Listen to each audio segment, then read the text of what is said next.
আমি আল্লাহ তাআলা যদি ঘুমের ঘরে যদি চলে যাই, আর আমার কোন বান্দা যদি পেরেশানির ভিতরে যদি পড়ে যায়, মুসিবতের ভিতরে যদি বেড়ে যায়, আমার বান্দা মুসিবতের ভিতরে পড়ে যাবে, আর আমি আল্লাহ তাআলা যদি আমার রহমতের দুয়ারকে বন্ধ করে আমি যদি ঘুমের ঘরে যদি চলে যাই, আমি আল্লাহকে বান্দারা ডাকবে ডাকবে, কিন্তু আমি আল্লাহ তো সাড়া দিতে পারবো না। এই বান্দার মুহূর্তের ভিতরে সাহায্যের প্রয়োজন, তাকে কে সাহায্য করবে? আল্লাহ তাআলা বলে, বান্দারে তোর মায়া আর তোর দয়া তোকে সাহায্য করার জন্য আমি আল্লাহ তাআলা 24 ঘন্টার মধ্যে একটা সেকেন্ডের জন্য ঘুমাই না। সুবহানাল্লাহ। আল্লাহুম্মা সাল্লি আলা মুহাম্মাদিন ওয়া আলা আলি মুহাম্মাদ কামা সাল্লাইতা আলা ইব্রাহিম ওয়া আলা আলি ইব্রাহিম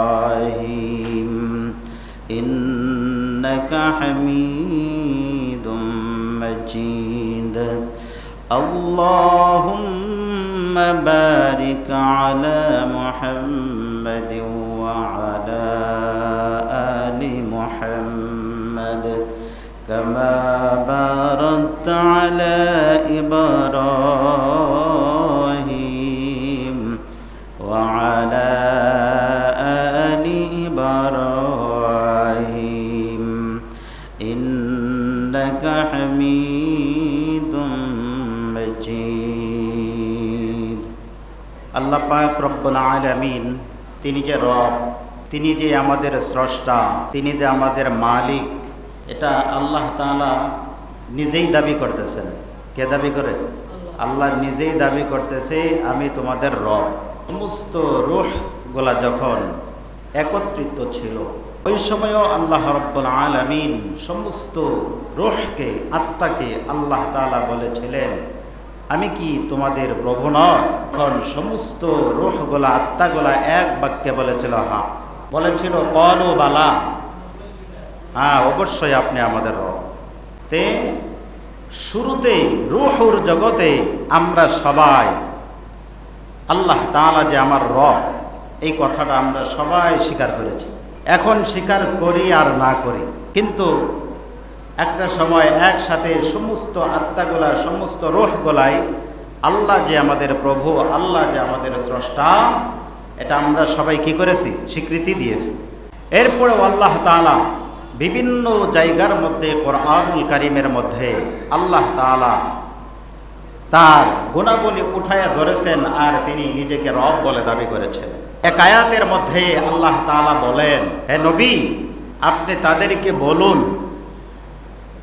চোখ দিয়ে যে দেখে, এই দেখার দৃষ্টি, কান দিয়ে শুনে দেখার দৃষ্টি, শ্রবণ শক্তি, এটা কে দিয়েছে? কাফেরদেরকে আপনি প্রশ্ন করুন, তারা উত্তরটা কি দেয়, তাদেরকে আপনি প্রশ্ন করুন। তো শেষ পর্যন্ত বান্দাকে যখন জিজ্ঞাসা করা হবে, দেখার দৃষ্টি, শ্রবণ শক্তি, এগুলা তোমাকে কে দিয়েছে? শেষের দিকে বলা হয় মান ইলাহুন গায়রুল্লাহ, যেগুলা একমাত্র আল্লাহ দিয়েছে। কোনো মানুষ ইচ্ছা করলেই দেখতে পারে না। কত মানুষ চাইতেছে তার চোখ দিয়ে দেখবে, কিন্তু দেখতে পারে না। কত মানুষ চাইতেছে কান দিয়ে শুনবে, কিন্তু শুনতে পারে না। অনেক মানুষের দেখবেন, তাকাইবেন তার দিকে, তাকানোর পরে দেখা যায় তার চোখ মনে হয় ভালো, সে যে অন্ধ, তার চোখের যে পাওয়ার নাই, আলো নাই, এটা আপনি বুঝতেই পারবেন না, কিন্তু লোকটা অন্ধ, দেখে না। লোকটি চাইতেছে দেখার জন্য, কিন্তু দেখতে পারে না। লোকটি চায় শুনতে, কিন্তু শুনতে পারে না। মানুষ চাইতেছে চলাফেরা করার জন্য, চলতে পারে না। এই যে কুদরতগুলা, এই ক্ষমতাগুলা সব কিছুই আল্লাহর হাতে। আল্লাহ যাকে যত দিনের জন্য এই নিয়ামতগুলা দান করেন, ততদিনই এই নিয়ামতগুলা বান্দা অনুভব করে, এই নিয়ামতগুলা পায়। ভিন্ন আয়াতের ভিতরে আল্লাহ রব্বুল আলামিন নিজেই বলেন, যালিকুমুল্লাহু রাব্বুকুম, আল্লাহ তাআলা নিজেই আবার ওখানে রব বলে দাবি করতেছেন। আবার অন্য আয়াতের ভিতরে আল্লাহ তাআলা আবার বলেন, ইন্না রাব্বাকুমুল্লাহুল্লাযী খালাকাস সামাওয়াতি ওয়াল আরদ ফি সিত্তাতি আইয়ামিন সুম্মা ইস্তাওয়া আলাল আরশি ইগশিল লাইলান নাহার يطلبه حثيثا والشمس والقمر والنجوم। এইভাবে আল্লাহ তাআলা বলার পরে শেষের টুকু বলতেছেন, তাবারাকাল্লাহু রাব্বুল আলামিন। এখানে আল্লাহ তাআলা রব হিসাবে নিজেকে রব বলে দাবি করতেছে, আর আল্লাহ তাআলা আয়াতগুলোর মধ্যে বলতেছে, বান্দারে এই যে আসমান দেখা যায়, জমিন দেখা যায়, চাঁদ দেখাতেছো, সূর্য দেখতেছো, অর্থাৎ আকাশের ভিতরে যত ধরনের ডেকোরেশন আছে, এগুলা কে সৃষ্টি করেছে? এগুলা সব কিছুই আমি আল্লাহ তাআলা সৃষ্টি করেছি। আল্লাহ তাআলা ফি সিত্তাতি আইয়াম, আল্লাহ তাআলা বলেন এই পৃথিবীর ভিতরে তোমরা যা কিছু দেখতেছো আকাশ এবং জমিনের ভিতরে, আমি আল্লাহ তাআলা মাত্র 6 দিনে পুরা কায়নাতকে আমি আল্লাহ তাআলা সৃষ্টি করেছি। আল্লাহ বলে আমি 6 দিনে সব কিছু সৃষ্টি করেছি। ওখানে বলতে গেলে অনেক কথা। তো এই জন্য আল্লাহ তাআলা বলে আমি রব। আমরা যে আয়াতটাকে আয়াতুল কুরসি নামে চিনি, ওই আয়াতের ভিতরে আল্লাহ তাআলা নিজেকে রবের পরিচয় দিতেছেন। আল্লাহু লা ইলাহা ইল্লাহু আল হাইয়ুল কাইয়্যুম লা তা'খুযুহু সিনাতুন ওয়ালা নাওম। আল্লাহ রাব্বুল আলামিন সূরা বাকারার ভিতরে আল্লাহ তাআলা বলেন, আল্লাহ হওয়ার জন্য, মাবুদ হওয়ার জন্য, স্রষ্টা হওয়ার জন্য যেই সমস্ত সিফত এবং গুণগুলোর দরকার, এই সমস্ত সিফত এবং গুণ একমাত্র আল্লাহ তাআলার মাঝে আছে, আর কারো মাঝে না। এজন্য যারা এবং বিভিন্ন সময় মাবুদ বলে দাবি করেছে, খোদা বলে দাবি করেছে, তারা হলো মিথ্যুক।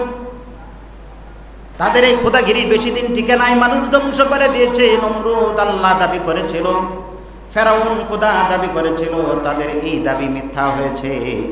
শেষ পর্যন্ত দুনিয়ার মধ্যেই তারা লাঞ্ছিত, অপমানিত হয়েছে। আল্লাহ দেখায় দিয়েছে একজন মানুষের পক্ষে সব জায়গার ভেতরেই সর্বসময় সবসময় বিরাজমান থাকা কোনো মানুষের পক্ষেই সম্ভব হবে না। সব জায়গার সব কিছুই শ্রবণ করবে, শুনতে পারবে, কোনো মানুষের পক্ষে এগুলো সম্ভব হবে না। একসাথে সমস্ত জায়গার সমস্ত কাজ কারবার গুলা দেখবে, দর্শন করবে, এটা কোনো মানুষের পক্ষে সম্ভব হবে না, মানুষের পক্ষে সম্ভব হবে না। এটা একমাত্র আল্লাহ তাআলার পক্ষে সম্ভব হয়। পয়গম্বর মূসা আলাইহিস সালাম আল্লাহ তাআলাকে জিজ্ঞাসা করে, ও রব মালিক, আপনি কেন ঘুমাইতে যান না? আপনি কেন খাবার খান না? আপনি কেন তন্দ্রার ভিতরে যান না? এজন্য কোরআনুল কারীমের ভিতরে আল্লাহ বলেন, লা তাখুযুহু সিনাতুন ওয়ালা নাওম। আরে ঘুম তো যাই না, ঘুমের যে একটা ভান আছে, ঘুমায় আগে মানুষ যে হালকা ভাবে ঝুঁকি দেয়, ওই ঝুঁকিটা পর্যন্ত আল্লাহ তাআলার ভিতরে কখনো আসে না। অন্য কিতাব থেকে জানা যায়, আল্লাহ তাআলাকে প্রশ্ন করলে, ও মাবুদ আপনি কেন ঘুমান না? আল্লাহ রাব্বুল আলামিন সুন্দরভাবে জবাব দেয়, বান্দারে আমি আল্লাহ তাআলা কেন ঘুমাই না, কেন খাই না জানো নি বান্দা? আমি আল্লাহ তাআলা যদি ঘুমের ঘরে যদি চলে যায়, আর আমার কোন বান্দা যদি পেরেশানির ভিতরে যদি পড়ে যায়, মুসিবতের ভিতরে যদি বেড়ে যায়, আমার বান্দা মুসিবতের ভিতরে পড়ে যাবে, আর আমি আল্লাহ তাআলা যদি আমার রহমতের দুয়ারকে বন্ধ করে আমি যদি ঘুমের ঘরে যদি চলে যাই, আমি আল্লাহকে বান্দারা ডাকবে, কিন্তু আমি আল্লাহ তো সাড়া দিতে পারবো না। এই বান্দার মুহূর্তের ভিতরে সাহায্যের প্রয়োজন, তাকে কে সাহায্য করবে? আল্লাহ তাআলা বলে, বান্দারে তোর মায়া আর তোর দয়া তোকে সাহায্য করার জন্য আমি আল্লাহ তাআলা 24 ঘন্টার মধ্যে একটা সেকেন্ডের জন্য ঘুমাই না। সুবহানাল্লাহ।